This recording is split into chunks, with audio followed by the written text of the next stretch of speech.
Hello and welcome to The Big Picture. The debate about growth versus inflation has been a constant factor for the last several months, if not years, in this country. When the new RBI Governor Raghuram Rajan took over some months back, all eyes were on him as the government constantly spoke about growth. However, during his brief tenure, Rajan seems to have kept his focus on controlling inflation, which not only continues to hurt the people but has hurt the ruling party politically also, going by the recent assembly election results. Rajan has once again insisted today that he was more bothered about controlling inflation and many other issues. Today we will look whether government and RBI are on the same page on inflation and what Rajan's stand means for the economy and prospects of growth in the new year. To discuss this, I have with me DC Gupta, former Finance Secretary, Government of India, Renu, Kohli, former staff member, RBI and IMF, Paranjoy, Guha, Thakurta, senior journalist and economic analyst, and SK Sarkar, Chairman, Economic Affairs Committee, PhD Chamber of Commerce. Welcome to all of you. Paranjoy, you think this Raghuram Rajan stand on inflation, and is this something which is in tune with what the government would like him to be doing? Any person who occupies that seat of the Governor of the Reserve Bank of India, India's central bank and apex monetary authority, thinks along particular lines, and Dr. Raghuram Rajan is no exception. Sorry, one second. As long as they are in the Government of India, Finance Ministry, as advisors and things like that, they think differently, and when they come here, do they start thinking differently, or the position, the compulsions of the position makes them do this? Let's take the case of the last two governors of the Reserve Bank of India, Dr. Y.V. Reddy and Dr. Subba Rao. Both of them had worked in the Ministry of Finance. Both of them were handpicked, literally. Exactly. To occupy this position. And during their tenure... And same thing with Mr. Rajan. Absolutely. But during the tenure as as the Governor of the Reserve Bank of India, their perceptions changed. They were not only occupying a position, they are a constitutional authority after all. Absolutely. And they are independent and autonomous. Now, I believe the Governor of the Reserve Bank of India is as independent, as autonomous of the Ministry of Finance as he chooses to be. Exactly. And in all these three instances that we see, they've exercised their independence, their autonomy, and their perceptions have differed from North Bloc. So, I mean, sometimes it's been overt, sometimes it's been beneath the surface. You can say in an ideal situation, the Minister of Finance and the Reserve Bank of India Governor should work in perfect unison, in sync, complete convergence of ideas. But that's never the case. Nor do we. Firstly, we don't live in an ideal world. Secondly, you can even argue that there will be inevitably a certain amount of tension. Because they perceive the economy from different ways. Right. And therefore, I'm not at all surprised at what Dr. Raghuram Rajan, his actions, what they've indicated. The sad part of the story is that in the past, this friction between the Governor of the RBI and the Minister of Finance has entered the public domain, and we've had the Finance Minister, Mr. Chidambaram, saying, if necessary, we'll walk it alone. And then Dr. Subba Rao, before he demitted, he says, yes, sir, it's a lonely walk, and he made his own sarcastic remarks. So the point is, whether it's the US, whether it's any other democracy, there will be a certain amount of tension. But you can't really expect the Reserve Bank of India, the Governor of the Reserve Bank of India, to really kowtow to the line which is dished out by North Bloc. North Bloc. You sat in that seat in North Bloc. How do you look at this? Is it possible for the North Bloc and the RBI Governor to look at things in similar manner, or is it desirable at all, or is it possible at all? No, I think it depends on the position you occupy. Now, when you are in North Bloc, and you are handling economic division, as Dr. Rajan was doing, right, or you are Finance Secretary, as Dr. Subba Rao was, your responsibilities are different, your functions are different. The moment you move to the RBI, which is a regulatory organization, you take over that ethos, take over that policy, that tradition. So you become more independent. Independent or otherwise is not the issue. What I am trying to point out to you is, it's not the question of somebody being independent of the government. No, it is not like this. This perception which you are mentioning has come for two reasons. Right. One is that, in my view, that this pause taken by Dr. Rajan not to increase the repo rate when market was expecting that, Exactly. seems to have coincided with the view of what Dr. Rangarajan said. He has also said the same argument, that over a period of time, in next few months, the prices of vegetable and fruits, etc., will come down, and therefore food inflation is likely to come down. And this is what Dr. Rajan has said, that yes, I would like to watch the data.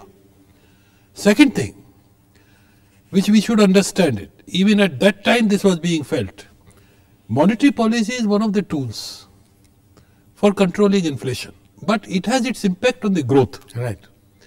Now, since he has taken a pause, this seems to have improved the perception of RBI policy with the industrialists and economy as a whole. People think that it is pro-growth, and to that extent, RBI seems to be towing the line of the government. You think so? No, this is what the perception is. Yes. But I do not think so. It has just happened, and there are very reasonable grounds which Dr. Rajan has said, that I like to watch the data. In fact, in September he has raised the repo rate twice. Right. And he has given a very valid reason that there is a transmission lag of the monetary policy. And lastly, I would like to tell you also, when Dr. Subbarao was there, now Dr. Subbarao went on increasing this repo rate and various other measures for which he was criticized as the only tool in his hands to control inflation. And every time he will preface his policy statement saying that there are supply constraints, need for quality fiscal consolidation, etc., etc. Nothing was done on supply constraint. The situation has not changed either today. At all. And we do not know what will happen on the fiscal consolidation. But the point is, at the RBI governor, he went on harping on this. And he went on increasing the repo rate, which all that he could do. So therefore, there is no contradiction between these two positions. You don't think there is a contradiction? No, I don't think Renu Kohli, you think there is no contradiction? And what are the compulsions of a RBI governor? You know, when he goes and sits there, does he change his does his thinking change fundamentally? What happens there because when they are in the, like the three names mentioned by Paranjoy, including the present RBI governor, all of them have been in the North Block, but when they go to Bombay, occupy that building, they look at things differently. I don't think the thinking changes as much as the responsibility does. The role in the finance ministry as a chief economic advisor is quite different from the role as RBI governor. There is no doubt about it that the price stability is a key mandate of the central bank. Having said that, I do not think that the government and the RBI are always in conflict inherently over fighting inflation, or which means basically raising interest rates. I think there is a convergence, and if you look at the September interest rate increases as soon as Dr. Rajan took over, there was no other choice, even for the government, because after a massive depreciation at a time when oil prices also rising, you have an immediate transmission of global inflation into the, of imported price inflation into the economy, and that has second round effects. It pushes up transport costs and just about everything else. So there wasn't a choice. You know, and to the extent there are differences, I think that's healthy. In a democracy, there ought to be debate and discussion, because otherwise how will you have the best of ideas and the best of policies to surface? It's not good if everybody is doing a group think or thinking on the same lines. So you know, I have a kind of a mixed opinion about it, and at times there can be conflicts also, which can be which can escalate, which can be sharp, but I think it contributes towards, it's healthy.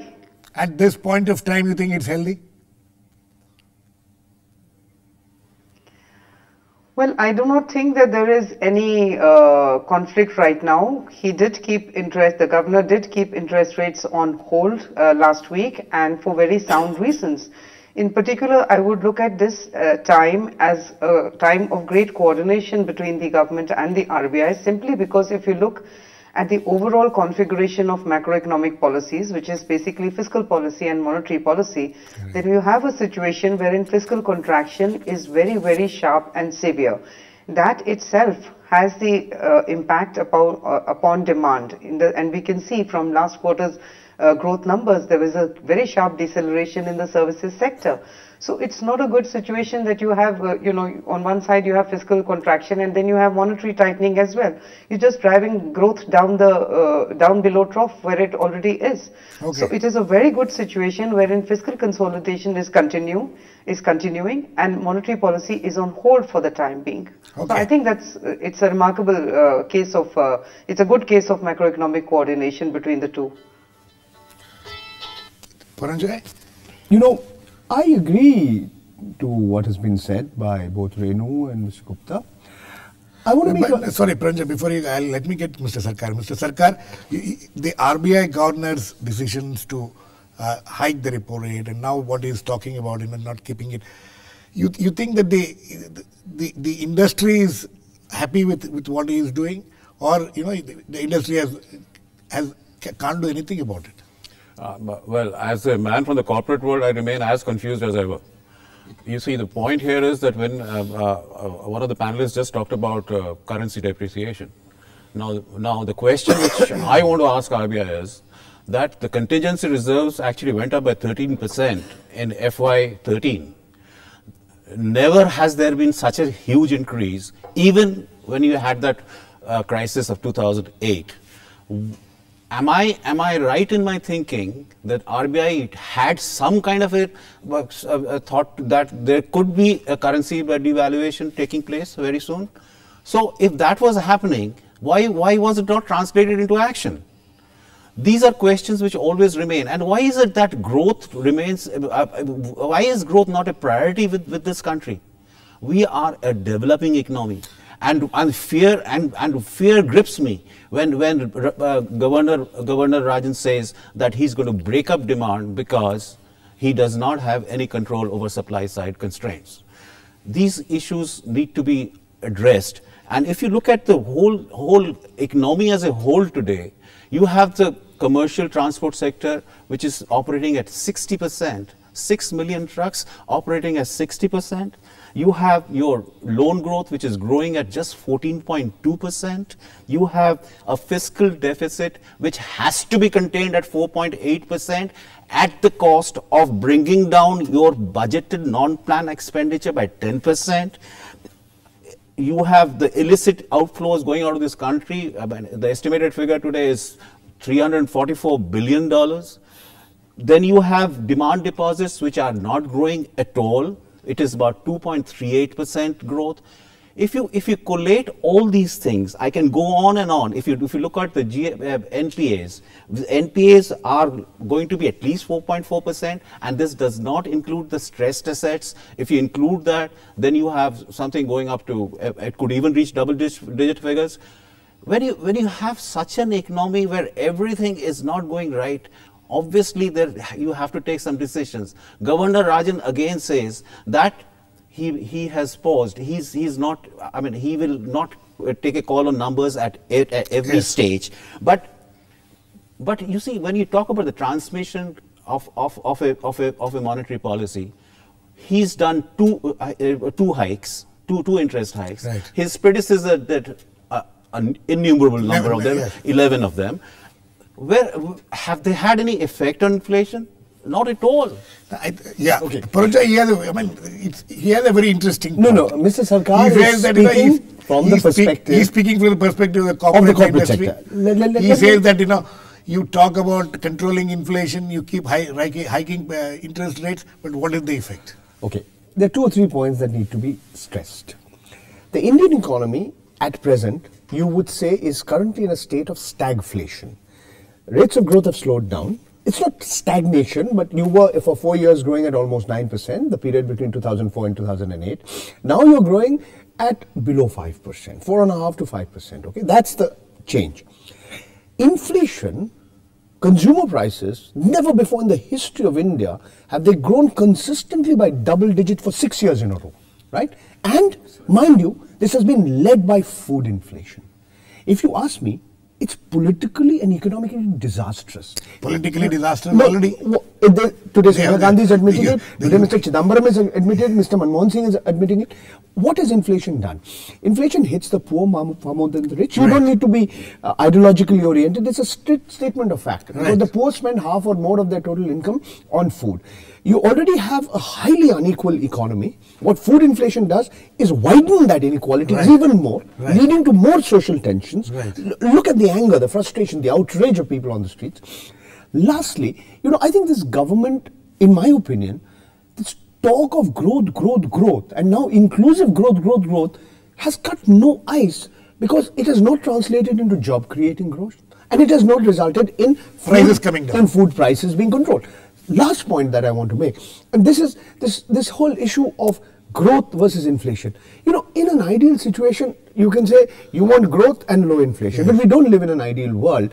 The point is, monetary policy has a limited amount, it can do a limited amount to control inflation, just as I can say the interest rate also as a factor to spur industrial production also has got certain limitations. So it's not either or that growth versus inflation. I think that's looking at life a little too simplistically. Mr. Gupta, both the points, what Mr. Sarkar points is well taken. So many interest rate hikes in the last several years, no control on inflation. As Paranjoy rightly points out, just a hike in interest rate should not, lowering of interest rate will not spur growth. That also has not been seen. There is no definite conclusive evidence that both these things will help the thing. No, everybody knows that inflation, that the interest is a very small cost of the. But somehow the corporate and the industry, gives a lot of. No, I am coming to that. Now, in fact, importance to that. What Mr. Sarkar was saying, I thought he should have been happy. Corporate should be happy because Dr. Rajan has taken a pause, and this is a pro-growth. Right. And so also he should also be happy, because for the first time I thought in the series of policy pronouncements for last 4 years, this is the first time I am seeing that there is some concern of growth. Now I'll read out. He is talking of short-term path of inflation with its high current level and given the weak state of the economy, inadvisability of overly reactive policy action. This is what the phrase is being used. So possibly this RBI is also getting sensitized to the requirements of growth, and for growth it is all necessary that the cost of the funds is kept low. But when he is talking of growth, there are several other factors. Monetary policy is not the only factor which determines growth. There are structural issues, there are credit issues, there are issues regarding. So who come? It's essentially the job of the government. Yes, it is essentially the job of the government. So RBI doesn't come into the picture. And this is precisely what I was telling you in the beginning, that each RBI policy has been always stressing the need of fiscal consolidation, removing growth constraints in the infrastructure, supply constraints, etc. Nothing has been done. In fact, on the fiscal side, we have gone completely reverse. And my worry is today that government has got a space today because of non-reactive policy of the RBI. But I hope, looking to the forthcoming elections, they don't indulge in fiscal profligacy. Fiscal profligation. Is there any scope for indulging in fiscal profligation at all, Renu Kohli?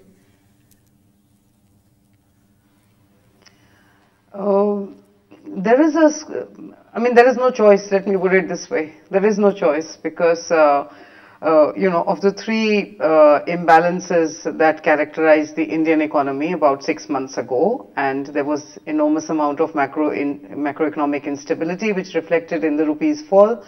Current account is under control, but fiscal deficit is not. So there is a threat of a downgrade. So there isn't a choice. As far as the scope for fiscal consolidation is concerned, it is happening at the wrong time because growth is down, so revenues are down as well, and therefore it's very hard. So what happens in such situations is that the quality of fiscal consolidation suffers, and productive expenditure, which ought to be actually taking place, which is capital expenditure, that gets cut. Because the scope for cutting current expenditure, which is basically made up of wages, salaries, etc., and interest expensive, is just isn't there. So, you know, it's a situation which is not of any choice. There isn't a choice, frankly. Okay, Paranjoy. You know, I just want she's talking of cutting expenditure. There has been a cut in expenditure. But the wrong kinds of expenditure. You know, Exactly. what Renu is saying is absolutely correct. You know, at one level, the government has got obsessed about what, you know, Standard & Poor's and Fitch and Moody's are going to say. I mean, the same credit rating agencies who were thoroughly discredited during 2008 and the Great Meltdown.